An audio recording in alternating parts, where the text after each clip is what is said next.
Hello दोस्तों, आज फिर आप सभी का स्वागत है हमारे नए टॉपिक के साथ, जो कि चैप्टर फर्स्ट जीवन की उत्पत्ति के बारे में है। जीवन की उत्पत्ति किस प्रकार हुई, और इसमें हम देखने वाले हैं बायोलॉजी। बायोलॉजी किन किन शब्दों से मिलकर बना होता है। तो मैं आपको बहुत ज़्यादा बेसिक रूप से समझाने की कोशिश करूँगा, और आप समझ भी पाएंगे। यदि आपको ये वीडियो समझ में आ जाए तो इस वीडियो को लाइक करना एंड चैनल को सब्सक्राइब करना। मुझे लगता है आपने कल वाली वीडियो देख ली होगी, जिसमें मैं आपको कौन कौन से चैप्टर पढ़ाने वाला हूँ, और जिसने भी नहीं देखी हो वह प्ले लिस्ट में जा करके देख ले, क्योंकि वो वाली वीडियो इंपॉर्टेंट है। आपको पता होनी चाहिए कौन कौन से चैप्टर हम पढ़ेंगे आगे। तो आज का जो चैप्टर रहने वाला है, ये रहने वाला है पहला चैप्टर, जीवन की उत्पत्ति। तो चलिए वीडियो स्टार्ट करते हैं। तो हम पहले देखेंगे जीवन की उत्पत्ति के बारे में। जीवन की उत्पत्ति कैसे हुई।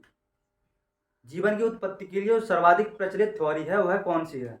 तो पहले हम जानेंगे महाविस्फोट सिद्धांत, जिससे हम बोलते हैं big bang theory. Big bang theory, जिसे हम जानते हैं बिग बैंग थ्योरी, महाविस्फोट सिद्धांत। यह वर्तमान समय में सर्वाधिक प्रचलित सिद्धांत है, जो कि जीवन की उत्पत्ति के ऊपर आधारित है। जैसे कि इसमें बताया गया है, एक सिंगुलैरिटी पिंड के विस्फोट होने से हमारे सौरमंडल का निर्माण हुआ था। इस पिंड का क्या नाम था? सिंगुलैरिटी। सिंगुलैरिटी, जो कि आपको याद रखना है। तो इसी पिंड के टूटने से, विस्फोट होने से, फटने से हमारे सौरमंडल का निर्माण हुआ था। और हमारे सौरमंडल के निर्माण से ही हमारी पृथ्वी बनी है, आप सभी को पता होगा।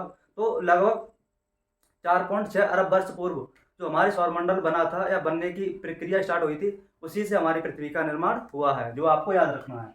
आगे है उत्पत्ति के चरण। जो हमारी सौरमंडल है या फिर हमारी पृथ्वी है, इसके कितने चरण हैं? तो इसके 2 चरण हैं, रासायनिक विकास एवं जैविक विकास। तो रासायनिक विकास में जैसे मान लीजिए केमिस्ट्री में पढ़ने वाले हम डिटेल से, लेकिन यहाँ पर अभी थोड़ी बहुत देख लीजिए। जैसे रासायनिक विकास में छोटे छोटे कणों का निर्माण हुआ, छोटे छोटे कण मिलकर के अणु बने, अणु मिल करके कॉम्प्लेक्स अणु बने। इसी प्रकार हमारे जो जैसे मान लीजिए पहाड़ हैं, बड़े बड़े पत्थर हैं, तो इसी प्रकार जो रासायनिक विकास हुआ। लेकिन हम अभी पढ़ने वाले हैं जैविक विकास। जैविक विकास के भी 2 पार्ट हैं। जैसे कि पहला जैविक विकास का पार्ट है उपार्जित लक्षणों का वंशानुगत सिद्धांत। तो जैविक विकास के लिए जो 2 सिद्धांत दिए थे, जीवों के ऊपर जो 2 सिद्धांत दिए थे, पहला सिद्धांत है उपार्जित लक्षणों का वंशानुगत सिद्धांत, जो कि दिया था लैमार्क ने, जो आपको अच्छी तरह से पता होगा, जो भी क्लास 10th या 9th में होगा और जो भी आगे पढ़ चुका होगा उसे।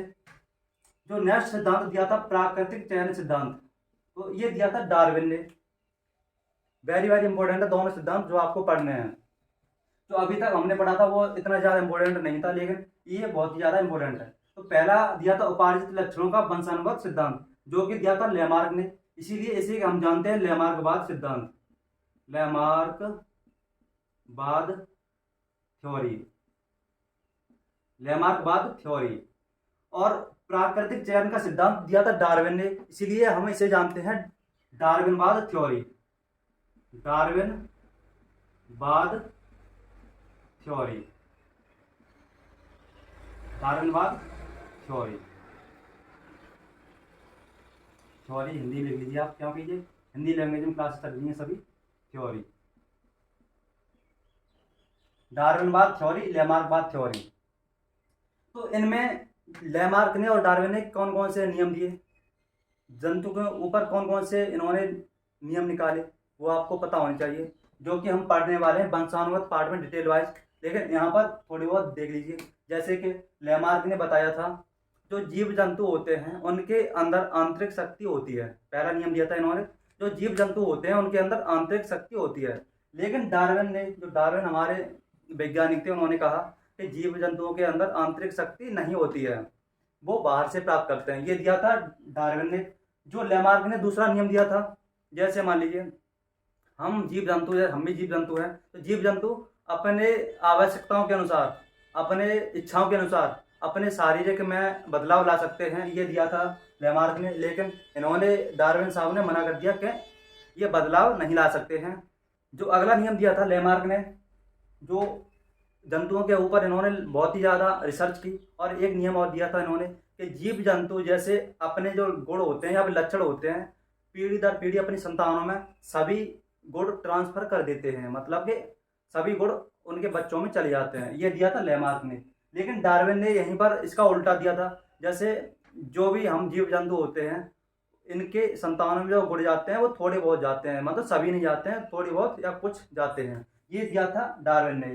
तो ये थोड़ा सा डिफरेंस है, हम वंशानुगत पार्ट में डिटेल वाइज पढ़ेंगे, तो आपको थोड़ी बहुत पता होनी चाहिए, इसलिए मैंने आपको बता दिए। तो आगे देखते हैं बायोलॉजी, जीव विज्ञान। जीव विज्ञान को कितने भागों में बांटा गया है, किस किस शब्द से मिलकर के जीव विज्ञान बना है? तो ये बेसिकली दो शब्दों से मिलकर बना है, बायोस और लॉजोस। बायोस का मतलब होता है लाइफ, मतलब कि जीवन, और लॉजोस का मतलब होता है स्टडी, मतलब कि अध्ययन। तो बायोस लॉजोस, बायोस लॉजोस का अर्थ होता है जीवन का अध्ययन, मतलब कि बायोलॉजी में हम जीवन के अध्ययन के बारे में अध्ययन करेंगे, तो जीवन के बारे में अध्ययन करेंगे। तो ये है बायोलॉजी। मतलब को आपको समझ में आया होगा बायोलॉजी शब्द का अर्थ क्या है, होता है जीवन के बारे में अध्ययन किया कहलाता है, बायोलॉजी कहलाता है। आगे देखेंगे जीव विज्ञान।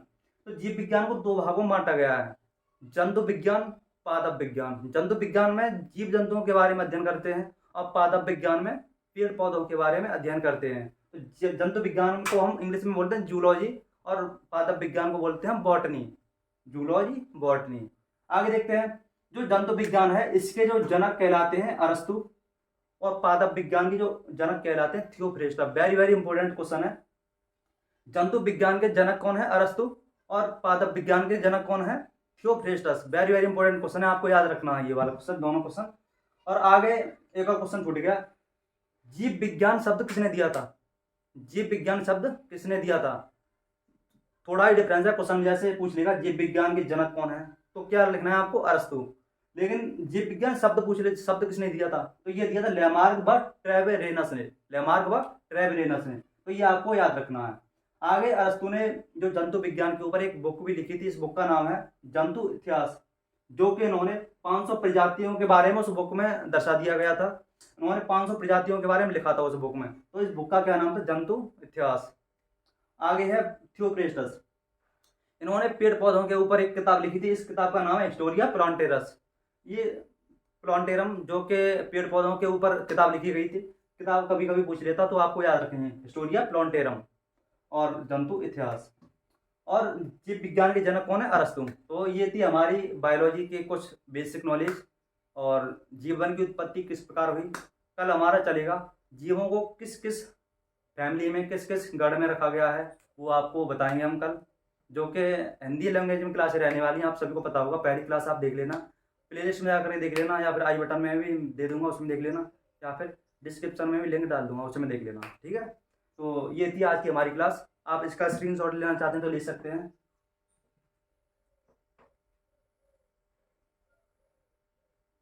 तो चलिए मिलते हैं कल ऐसी नेक्स्ट वीडियो में। यदि आपको ये वाली वीडियो अच्छी लगी हो तो इस वीडियो को लाइक करना एंड चैनल सब्सक्राइब करना, एंड इस वीडियो को ज़्यादा से ज़्यादा अपने जो भी स्टूडेंट्स हों, फ्रेंड्स हों, और छोटे छोटे जैसे 9th या 10th के जो बच्चे हों उनको शेयर करना, क्योंकि मुझे भी मोटिवेशन मिलेगा, तो मैं और ज़्यादा बेहतर वीडियो बनाने की कोशिश करूँगा।